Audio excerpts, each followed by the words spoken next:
핀란드에 한 왕이 있었습니다. 근데 이 왕은 나라를 너무나도 잘 다스렸기 때문에 그 나라의 그 백성들은요, 날마다 평안하고 날마다 그 행복한 그런 삶을 살아갔다라고 합니다. 그런데 이런 왕에게도요, 한 가지 그 큰 고민이 있었습니다. 그것은 뭐냐면 자식에는 공주 한 명만 있었기 때문에 자신을 이어서 이 나라를 이어갈 그 후계자가 없었다라는 것이죠. 그래서 왕은요, 공주의 신랑을 뽑아서 이 나라, 자신을 이어서 이 나라를 이끌어갈 그 후계자로 삼기로 하고 이 공주의 신랑감을 구한다라는 그 공고를 이 전국 방방 곳곳에 보냈다고 합니다. 드디어 이 공주의 신랑을 뽑는 날이 되자 전국에서 수많은 멋진 그 젊은이들이 이 왕궁으로 몰려들게 되었습니다. 그래서 이어지는 그런 여러 가지 시험을 거쳐서 최종적으로 선발된 20명의 그 젊은이들이 있었는데 왕은 그들에게 마지막 그 질문을 하게 됩니다. 그 질문의 내용은 이렇습니다. 하늘과 땅을 잇고 사람과 사람을 연결하는 나무를 구해오라. 이것에 대해서 답을 찾으면 이제 공주를 아내로 얻을 수 있고 그날의 왕이 될 수 있습니다. 그래서 그 많은 젊은이들은 이 왕의 이 질문을 받고 나서요, 산과 숲을 헤매면서 진짜 가장 크고 특별한 그 나무가 어디 있는가라는 것을 찾으면서 그것을 구하기에 힘썼습니다. 그런데 그 젊은이 중에 수녀원에서 고아로 자란 존 페로라는 그런 청년이 있었습니다. 근데 이 페로라는 청년 역시 다른 청년들과 마찬가지로 여러 그 좋다는 그 숲을 다 뒤져보고 그 깊은 숲속까지도 가봤지만 진짜 가장 크고 좋은 그 나무를 구하지 못했다고 해요. 그래서 그 실망 가운데 자기가 자랐던 그 수녀원 그 성당에 들어가서 기도를 했다고 해요. 하나님, 어디서 그 나무를 찾을 수 있을까요? 하나님, 그 나무를 좀 저에게 주시면 안 될까요? 라고 말이죠. 그런데 하나님께 기도하다가 문득 그의 마음 가운데 깨달았던 그 한 가지가 있었다고 그래요. 바로 하늘과 땅을 잇고 사람과 사람을 연결하는 나무는 바로 십자가뿐이다라는 것입니다. 사랑하는 성도 여러분, 이 페로라는 그 청년이 알게 된 것처럼 이 십자가라는 것은요, 바로 하늘과 땅을 잇게 함으로 인해서 죄로 인하여서 하나님과 끊어졌던 인간을요, 하나님께 인도하여서 그 관계를 회복시키고 또 동시에 그 사람과 사람을 연결해 주게 됩니다.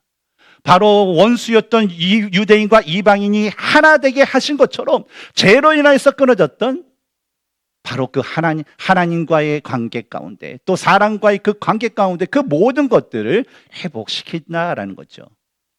그리고 이 놀라운 구원의 그 역사에 대해서 바울은요, 오늘 본문에서 성도들에게 바로 이것을 가르쳐서 하나님의 비밀이다라고 설명을 하게 됩니다.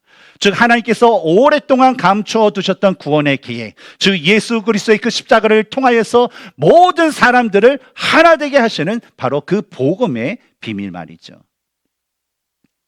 그런데 우리는 이런 복음의 그 비밀을 우리가 알고 또 예수 그리스도를 구세주로 영접하면서 우리가 신앙생활을 하면서 이 복음을 가리켜서 우리는요, 우리 자신만을 위한 구원의 복음이다라고 생각할 때가 있습니다.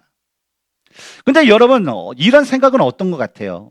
맞는 것 같나요? 아니면 성경적으로 조금 잘못된 것 같나요? 복음은 나의 그 구원을 위한 그런 것이다.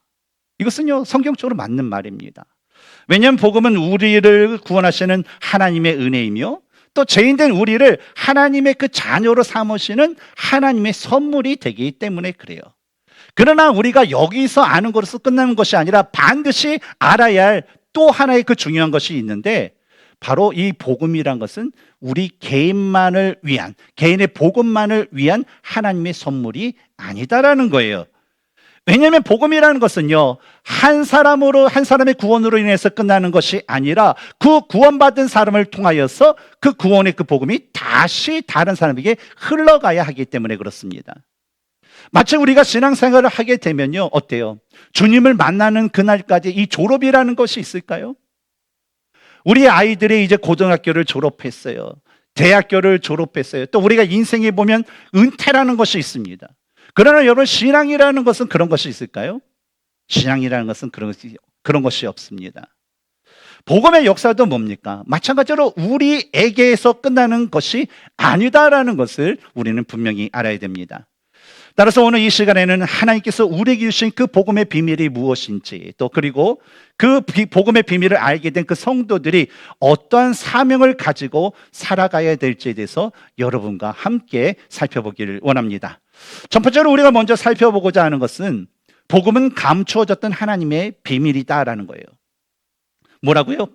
복음은 뭐라고요? 감춰졌던 하나님의 비밀이다. 1절을 보면요, 바울은요, 자신에 대해서 이렇게 소개를 합니다. 이러므로 그리스도 예수의 일로 너희 이방인을 위하여 갇힌 자 된 나 바울이 말하거니와. 여기서 바울이 얘기하는 것은 무엇입니까? 바로 자신이 감옥에 갇혀 있다라는 거예요. 우리가 바울의 일생을 우리가 사도행전을 봐도 왜 그가 이 로마에 또 이 감옥에 갇히게 되었나요?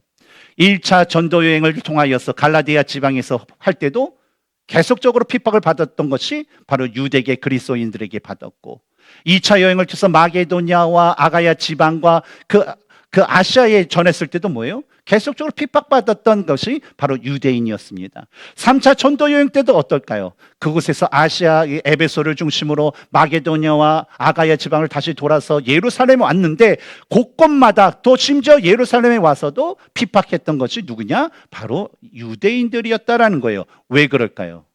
할례받지 않은 민족, 바로 그 이방인들에게 복음을 전했다. 그들과 형제처럼 지냈다라는 그 이유 때문에 그렇죠. 그런데 이러한 그 바울의 그 고백을 보면요, 일반적인 그 사람들과의 고백과는 조금 다른 면을 우리는 찾아볼 수가 있습니다. 왜냐하면 보통 사람 같으면요, 신앙생활을 하다가 어려움을 만나게 되면 하나님 왜 나를 이렇게 만드셨습니까? 왜 나를 이곳까지 이런 상황을 나에게 허락하셨습니까? 라고 하면서 Why me? 왜 나에게? 라는 그런 원통함을 하나님 앞에 고백하기 때문에 그렇죠. 근데 이 바울의 그 고백을 보면요, 이 바울은요, 자신이 그 감옥에 갇힌 그 상황보다도 자신은 하나님께 받은 사명에, 자신이 하나님으로부터 받은 그 사명에 그가 더 집중하고 있다라는 것을 볼 수 있다라는 거예요. 왜냐하면 그는 비록 감옥에 갇힌 상태였지만 자신을 로마의 단순한 죄수로 보지 않고요, 오히려 그리스도 예수의 일로, 어떤 일입니까? 바로 복음을 이방인들에게 전하는 그 일로 너희 이방인을 위하여 갇힌 자가 되었다라고 고백을 하고 있기 때문에 그래요. 다시 말하면 바울은요, 자신을 감옥에 갇힌 사람으로만 이해한 것이 아니라 복음을 위해서 부름받은 사명자다라는 것으로 자신을 이해했다라는 것을 알 수 있습니다. 그런데 이어지는 2절과 3절에서 바울은요, 또 다른 말씀을 하는 것을 볼 수가 있어요. 같이 읽겠습니다. 시작. 너희를 위하여 내게 주신 하나님의 그 은혜의 경륜을 너희가 들었을 터이라. 곧 계시로 내게 비밀을 알게 하신 것은 내가 먼저 간단히 기록함과 같으니. 여러분, 이 구절들에서 가장 중요한 단어가 있습니다. 그것은 뭐냐면 비밀, 영어로는 미스테리라고 번역되어 있는 이 단어입니다. 근데 바울이 말한 이 비밀이라는 것은 뭐냐면 몰래 숨겨진 것, 뭐 그런 것들이 아니라 바로 하나님께서 창세 전부터 계획하셨지만 이제는 예수 그리스도를 통하여서 드러내신 그 구원의 계획을 의미한다라는 거예요. 그렇다면 우리가 한번 생각해 볼 것은, 이 사도 바울이 감옥에 갇혔어요. 감옥에 갇혀있는데 에베소 교회에 있는 그 성도들에게 이 편지를 보내면서 그 하나님의 그 비밀이 있다라고 얘기하는 그 하나님의 그 계획이라는 것이 도대체 무엇일까라는 거예요.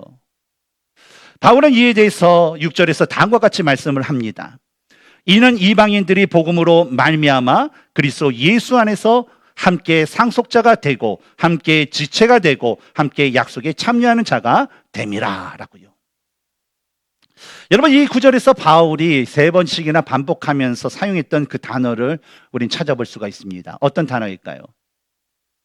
함께라는 거예요. 아까 전에 우리 찬양에 또 뭐예요? 함께 지어져 가네라는 거예요. 그러면서 뭘 얘기합니까? 함께 상속자가 되고 함께 지체가 되고 함께 약속에 참여하는 자가 되었다라는 거예요. 이것을 누구에게 얘기하고 있다고요? 에베소 교회 성도들, 바로 이 이방인들이 대부분으로 구성된 그 성도들에게 이 편지를 하고 있다는 거예요. 오늘날 우리들은요, 신앙생활하면서 함께라는 그 단어는요, 우리에게 참 따뜻하고요, 큰 힘이 됩니다. 저도 미국에 와서 지금까지도 뭐예요? 아내와 저 단둘이. 그러다가 이 승재가 태어나고 지민이가 태어나고 준재가 태어나면서 우리라는 그런 단어가 있으니까 좀 낮아요. 근데 우리 가족만이라고 하면 어떻게 돼요? 또 마음이 좀 슬퍼져요. 그러나 우리 라이프교회 이 사랑이 가득한 우리 성도님들과 함께 내가 이제 믿음의 생활을 하고 함께 살아간다라고 할 때 제 마음은 어떨까요? 1번 그저 그렇다, 2번 싫다, 3번 너무 좋다. 몇 번일까요? 3번이 이제 너무 좋아요. 그래서 함께라는 것은요, 특히 이민 생활 가운데 우리에게는 너무나도 따뜻한 그 말일 것입니다. 그런데 우리가 살펴볼 것은 뭐냐면, 당시 사도 바울의 시대 때 이 함께라는 단어는 과연 그들에게 무슨 의미였을까라는 거예요. 근데 우리가 느끼는 그 따뜻함보다는요, 그들에게서 이 함께라는 것은요, 아주 충격적인 선언이었다라는 거예요. 당시 많은 그 유대인들은요, 하나님의 구원이 자신들에게만 주어진 특별한 권한이라고 생각을 했습니다. 그래서 실제로 이 헤롯 성전, 바로 예루살렘 그 성전에는요, 이방인들이 그냥 이방인 뜰에만 있고 더 이상 그 성전 안쪽으로 들어오지 못하도록 담을 쌓게 되었어요. 담만 쌓은 게 아니라 거기다 무선 경고문을 했는데, 이 담을 넘어오게 되면 죽임을 당할 것이다 라는 그 어마어마한 그 경고문까지 붙여놓았다는 거예요. 그만큼 그 시대에는요, 뭐 예루살렘뿐만 아니라 유대인들이 있는 그 지역이라면요, 유대인과 이방인 사이에는요, 어떤 것이 있었다는 거예요? 높은 벽. 그것이 실제적으로 존재했다라는 것입니다. 근데 이 높은 벽, 그 누구도 끊을 수 없고 과연 이것이 무너질까라고 상상조차 했던 그 벽이요, 바로 예수 그리스도께서 십자가에 못 박혀 죽으심으로 인해서 그 벽을요, 모두 허물어지게 하셨다라는 거예요. 그래서 이제는 유대인만이 하나님의 백성이 아니라 바로 이방인들도 그리스도 안에서 하나님의 백성이 되게 하셨다라는 거예요.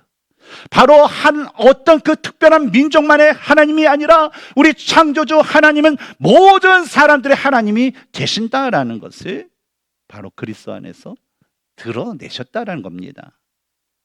사랑하는 성도 여러분, 바로 이것이 바로 그 복음의 비밀이라는 거예요.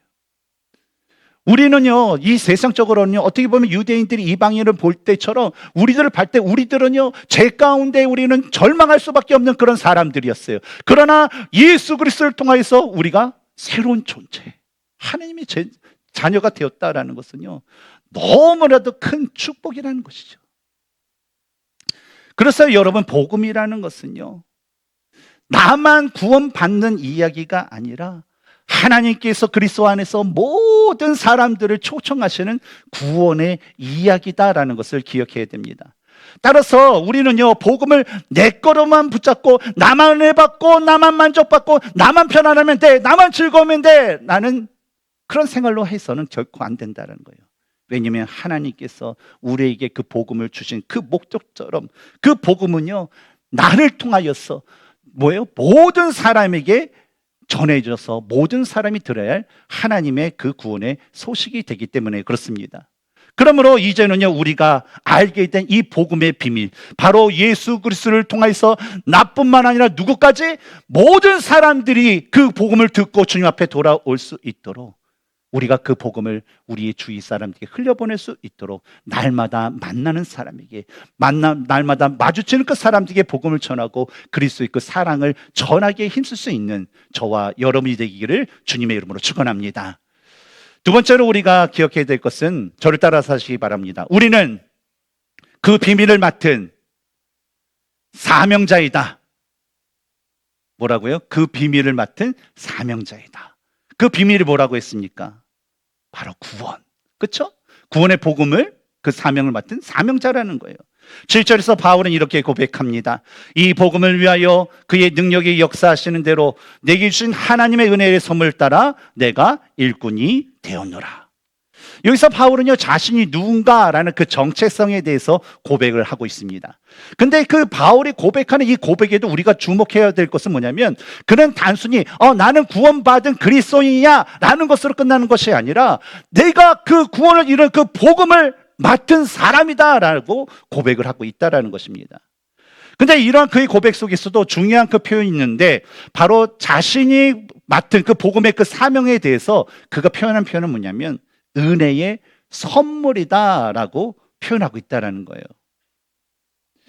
여러분 아무리 예수님을 믿는다고 하더라도요, 많은 사람들이요 이 사명에 대한 그런 이야기를 하게 되면요, 그것에 대해서 그것이 은혜의 선물이다라고 생각하기보다는 그것은 나에게 부담이야라고 느낄 때가 많다라는 거예요.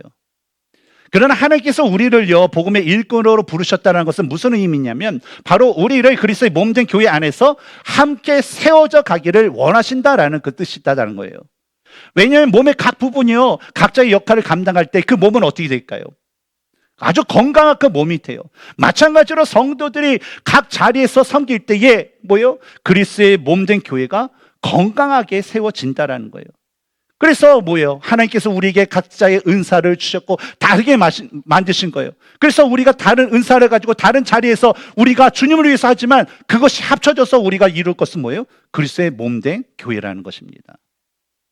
근데 안타까운 것은 뭐냐면 하나님께서 주신 이 사명을 감당하기 위해서 여러분 우리가 하나가 됩시다 라고 이 말을 하면요, 그래 우리가 하나 되지 하면서 어떤 기쁨과 기대와 소망 갖기보다는 오늘 목사님 또 저러시네, 나의 마음을 조금 갑갑하게 하시네 하면서 그 말을 이게 부담스러워 할 때가 있어요.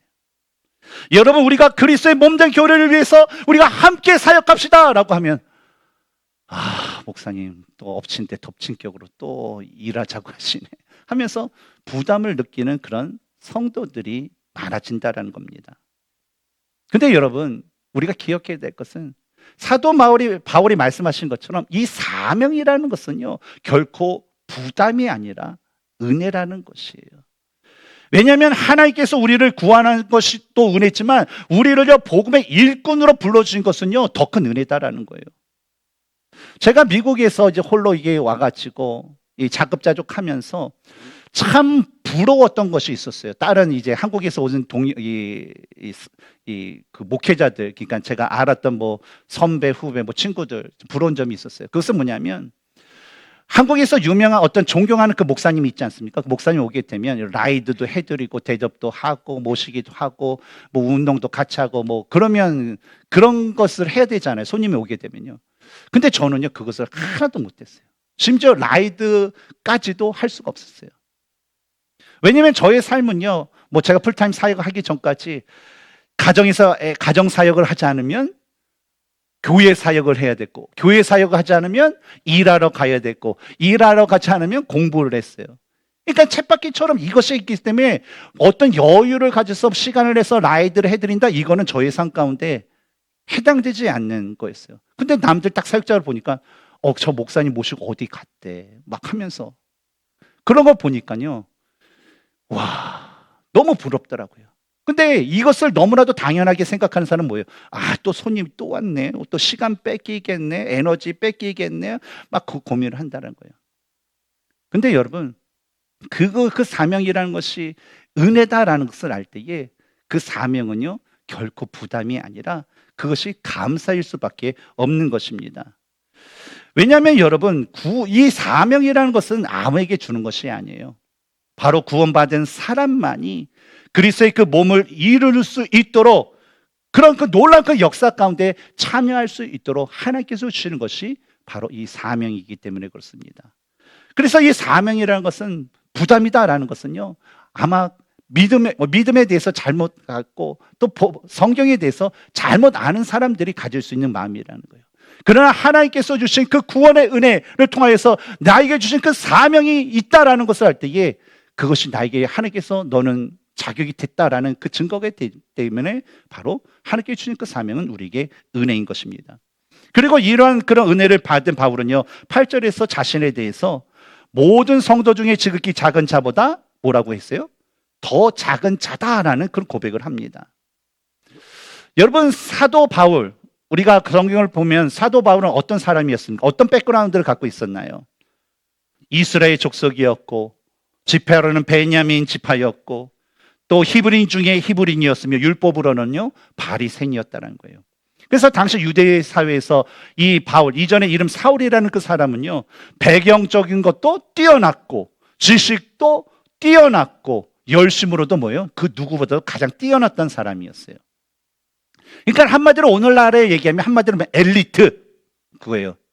출세한 사람, 잘 나가는 사람, 높은 사람, 이것이 뭐예요? 사도 바울이 갖고 있었던 백그라운드였다는 거예요. 근데 이렇게 높은 배경을 가지고 있었던 그 바울이요, 지금 고백하는 것이 무엇입니까? 자신을 가리켜서 나는 뭐예요? 지극히 작은 자보다 더 작은 자다라고 고백을 하고 있으니까 이 사도 바울의 고백은 너무나도 놀라울 수밖에 없는 거예요. 쉽게 얘기하면 우리가 이 세상에서 우리가 높은 사람이라고 생각하는 사람이 있어요. 근데 그런 사람이 교회에 와서는요, 자신의 것보다 그 누구보다도 가장 낮은 자리에서 섬기는 그런 사람들이 있어요. 그러면 우리는 생각하죠. 아니, 어떻게 저렇게 할 수 있을까? 저런 분이 저런 일을 하는 분이 아닐 텐다는 거예요. 그렇죠? 그런 분들이 있잖아요. 그럼 여러분, 사도 바울이나 오늘날 그런 어떤 믿음의 그 섬김을 하는 사람들은 왜 그 작은 자 중에서 가장 작은 자로서 그 자리에서 그 사명을 감당하게 되었을까요? 그것은 공통적인 이유가 있습니다. 바로 예수 그리스도를 만났기 때문이었죠. 사울이 예수님을 만나기 전에는요, 그는 자신이 그 누구보다도 의롭고 뛰어나고 훌륭한 자다라는 것을 그냥 자부했어요. 그래서 다른 사람도 인정이 있죠. 그러나 예수님을 만난 후에 이 사울은 어떻습니까? 자신이 주님 앞에 섰을 때에 자신은 죄인 중에 개수와도 같은 그 존재다라는 것을 깨달았다는 거예요. 자신은 그 죄로 인해서, 교만으로 인해서 죽을 수밖에 없는 그 존재였는데 그 예수님께서 나의 구원자가 되셨다라는 그 사실을 알고 나서 주님 앞에 섰을 때 이전에 내가 가졌던 모든 그 백그라운드와 내가 가졌던 그 모든 것들이 그냥 배설물처럼 여길 수밖에 없는, 그러니까 나는 가장 작은 자 중에 작은 자다라는 그 고백을 할 수밖에 없었던 것입니다. 근데 놀라운 것은 뭐냐면 하나님께서 그런 작은 자 중에, 지극히 작은 자 중에 작은 자다라는 이 바울을요 사용하셨다라는 거예요. 여러분, 성경을 보면 하나님께서 사용하신 수많은 사람들을 볼 수가 있습니다.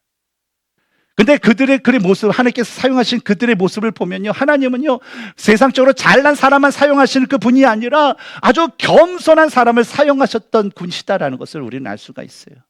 왜냐하면 하나님은 자기 능력이 아니라 바로 하나님의 은혜만을 의지하는 그 사람을 사용하시는 분이기 때문에 그렇습니다. 왜냐하면 우리가 전해야 되는 것은 우리의 경험이나 그 능력이 아니라 측량할 수 없는 바로 그리스도의 풍성함이며, 우리가 전해야 될 것은 우리 자신이 아니라 오직 예수 그리스도 뿐이기 때문에 그렇습니다. 그리고 10절에서 보면 하나님께서 교회를 통하여서 이러한 일을 이루시는 것을 볼 수가 있어요. 같이 한번 읽겠습니다. 시작. 이는 이제 교회로 말미암아 하늘에 있는 통치자들과 권세들에게 하나님의 각종 지혜를 알게 하려 하심이니. 여러분, 이 말씀에 의하면 교회는 어떤 것입니까? 단순히 예배 드리는 장소가 아니라는 거예요. 그러면 이 말씀에 근거하면 교회는 어떤 것입니까? 하나님의 비밀이 드러나는 통로라는 거예요. 그리고 뭐예요? 그 비밀, 바로 그 구원을 이루는 그 복음이 흘러나가는 그런 공동체다라는 것을 알 수가 있어요. 그래서 하나님은 교회를 통해서 세상 사람들에게만 그런 어떤 자신의 구원의 그 계획을 드러내는 것이 아니라 바로 교회를 통해서 심지어 하늘에 있는 통치자들과 권세자들에게까지 하나님의 이 지혜를 알게 하신다라는 것입니다. 다시 말해 교회는 뭡니까? 하나님께서 계획하신 구원의 역사가 실제적으로 이 세상 가운데나 저 하늘에 있는 그 권세자들 모두에게도 역사하고 이루어지고 있다라는 바로 살아있는 증거가 되는 것, 그것이 바로 이 교회라는 거예요. 그래서 우리가 교회에서 우리가 행하는 모든 일들과 주 예수의 이름으로 우리가 모이는 그 자리에서 여러분 그 하나님의 사랑을 얘기하세요. 하나님의 말씀을 나누세요. 하나님의 은혜를 나누세요 라고 하는 것이 무엇입니까? 바로 교회가 그런 것이기 때문에 그래요. 사랑하는 성도 여러분, 유대인과 이방인들이 하나 되고 또 원수였던 그 사람들이 한 형제 한 자매가 되고요, 죄인이 하나님의 그 자녀가 되는 그 모습 그 자체는요, 바로 사도 바울이 얘기하는 바로 하나님의 그 지혜가 이 세상 가운데 드러나는 그런 진정한 모습이 되는 것입니다.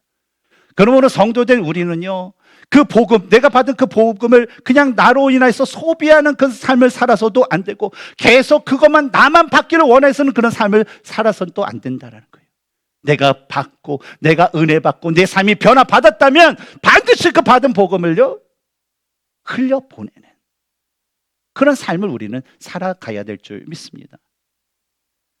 여러분, 하나님이 우리를 부르시는 그 부르심에는요, 두 가지 그 종류가 있습니다. 첫 번째는 바로 구원으로의 그 부르심이에요. 그리고 다른 하나는 뭐냐면 사명으로의 그 부르심이 있습니다. 근데 많은 사람들은요, 구원의 그 부르심에 대해서는요, 너무나도 감격하고 은혜 받고 너무나도 사랑하고 기쁘고 행복하고 그 나누기를 너무나도 좋아해요. 근데 이상한 것은 뭐냐면 사명으로의 그 부르심에는요, 부담스럽고 왠지 좀 벗어나고 싶고 하는 그런 마음을 가질 때가 많다는 거예요. 근데 우리가 기억해야 될 것은, 여러분, 우리에게 어떤 부르심이 있다고요? 첫 번째는 구원으로의 부르심, 두 번째는 사명으로의 부르심. 근데 이 두 부르심은요, 결코 분리될 수 없는 부르심이라는 거예요. 왜냐하면 여러분, 구원받은 사람은요, 바로 그 사명받은 사람이 되고, 하나님의 은혜로 구원받은 성도는요, 그 은혜의 그 복음을 전하는 삶으로 부름받은 바로 그런 사명자이기 때문에 그렇습니다. 사도 바울은요, 사도행전 23장 11절에서 밤중에 주님으로부터 다음과 같은 그 말씀을 들었어요. 담대하라, 내가 예루살렘에서 나의 일을 증언한 것 같이 로마에서도 증언하여야 하리라. 그리고 바울은요, 바로 주님께서 말씀하신 이 사명을 붙들고요, 제수의 신분으로 로마까지 갔어요.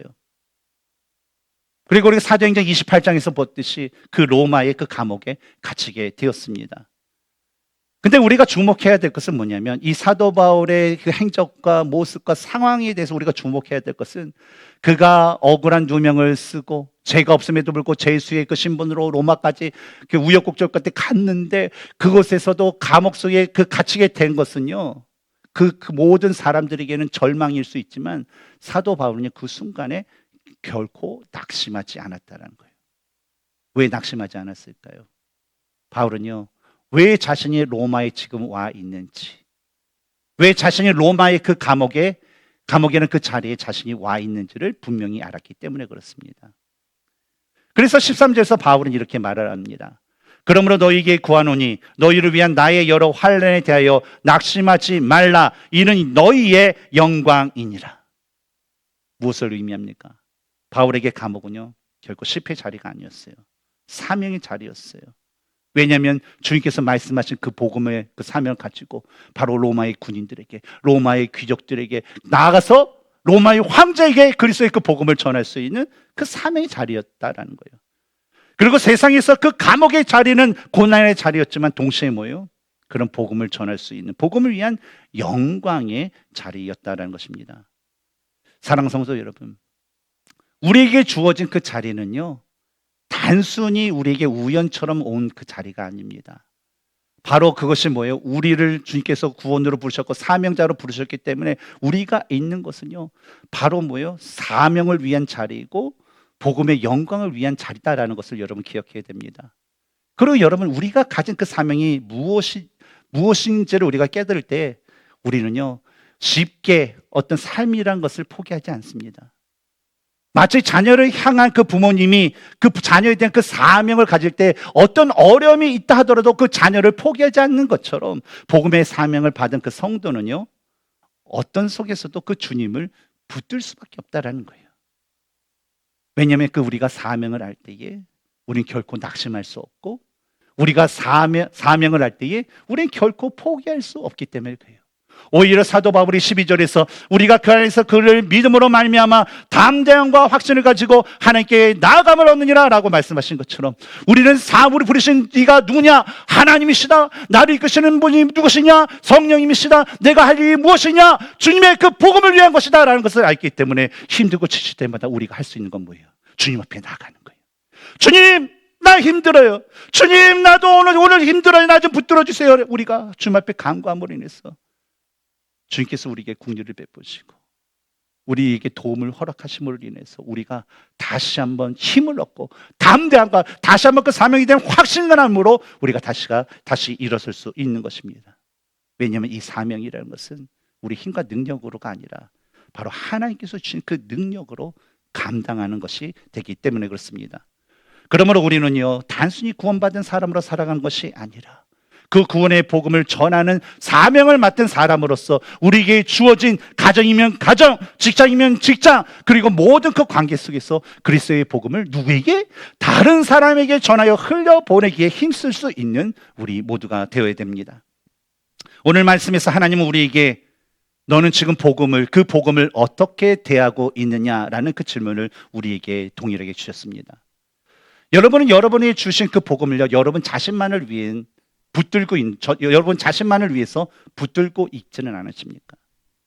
아니면 여러분은 여러분이 받은 그 복음을요, 진짜 주님을 알지 못하는 사람에게 흘려보내기에 날마다 노력하며 살아가고 계십니까? 오늘 말씀을 통해서 사도 바울을 말씀을 통해서 우리가 알 수 있는 것은 바로 복음은요, 우리 안에 머무르는 것으로 끝나는 것이 아니라 우리 구원받은 우리를 통하여서 가정으로, 직장으로, 학교로, 이웃으로 흘려보내는 그런 삶이라는 거죠. 그것이 뭐예요? 하나님께서 원하신 삶이라는 거예요. 그래서 하나님은 우리를 부르셨고요, 단순히 구원의 부름으로 끝나는 것이 아니라 구원의 복음을 전하는 사명을 맡은 사명자로서 우리로 하여금 살아가도록 바로 이 교회 공동체를 통하여서 우리에게 그런 삶을 허락하셨다는 겁니다. 복음은 우리 자신만을 위한 그 선물일 뿐만 아니라 우리를 통해서 바로 세상으로 흘러가는 그런 하나님의 그 계획입니다. 그러므로 이번 한 주를 우리가 살아갈 때에 여러분, 하나님께서 우리에게 맡기신 그 한 영혼이 누구일까라는 것을 이 시간 한번 생각해 보시기 바랍니다. 예수님을 믿지 않는 가족일 수 있고, 이웃일 수 있고, 친구일 수 있고, 친척일 수 있어요. 근데 그 다른 사람, 여러 사람 말고 딱 한 사람만 지금 한번 생각해 보세요. 그리고 그 마음 가운데 여러분 그 한 사람이 있다면 여러분 그 사람을 가슴에 쓰고요, 한번 그 사람에게 내가 어떻게 복음을 전할 수 있을까? 글쎄 그가 어떻게 주님 앞에 나올 수 있을까에 대해서 여러분 이번 한 주 그 한 영을 위해서 기도하면서 진짜 때를 얻을 수 있도록 하나님의 인도하심을 받으며 그 복음을 전하는 삶을 살아갈 수 있는 저와 여러분이 되었으면 좋겠습니다.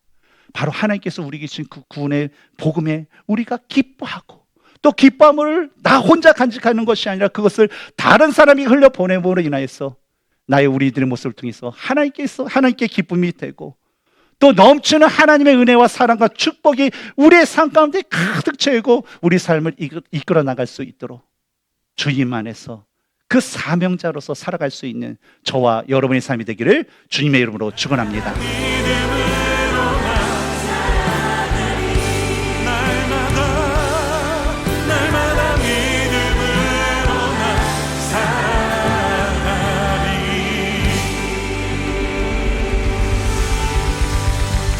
안녕하세요.